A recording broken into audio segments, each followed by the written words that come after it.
और उसके कुछ दिन बाद मीडिया ने इस क्रिएचर का नाम दिया मॉथमैन। The question is, who is the Mothman and is it dangerous?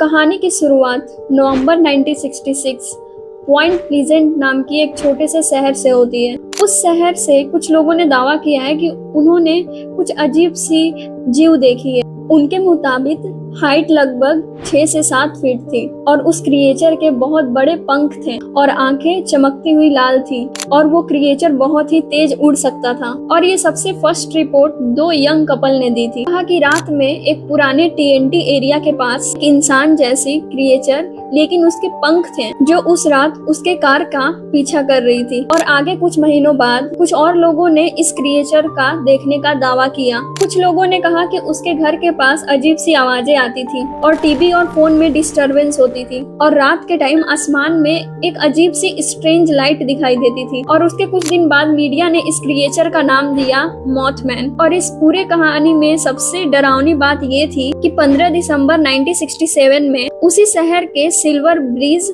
Collapse हुआ था और ब्रिज कोलैप्स और टूटने के बाद 40 लोगों से ज्यादा की मौत हो गई। इस ट्रेजेडी के बाद लोगों ने कहना शुरू किया कि मॉथमैन कोई मॉन्स्टर नहीं था बल्कि वो एक वार्निंग था जो बड़े डिजास्टर से पहले दिखाई देता है। और जर्नलिस्ट जोहन किल ने कई आई विटनेस से बात की और सारे रिपोर्ट को कलेक्ट करके द मॉथमैन बुक लिखी। और उस बुक में सिर्फ मॉथमैन ही नहीं, strange phone calls, paranormal events, कहानियां लिखी जैसे मैन इन ब्लैक इनकाउंटर। इन जैसे कई सारे क्लेम्स भी इस बुक में शामिल हैं। और इन सारी स्टोरी में सच क्या हो सकता है? इनमें से कुछ रिसर्च ये भी मानते हैं कि लोगों ने कुछ बड़े बर्ड्स को गलत समझ लिया होगा, रात के अंधेरे में इमेजिनेशन और फियर को बढ़ा दिया होगा। लेकिन आज तक कोई पक्का सबूत नहीं मिला कि मॉथमैन क्या था।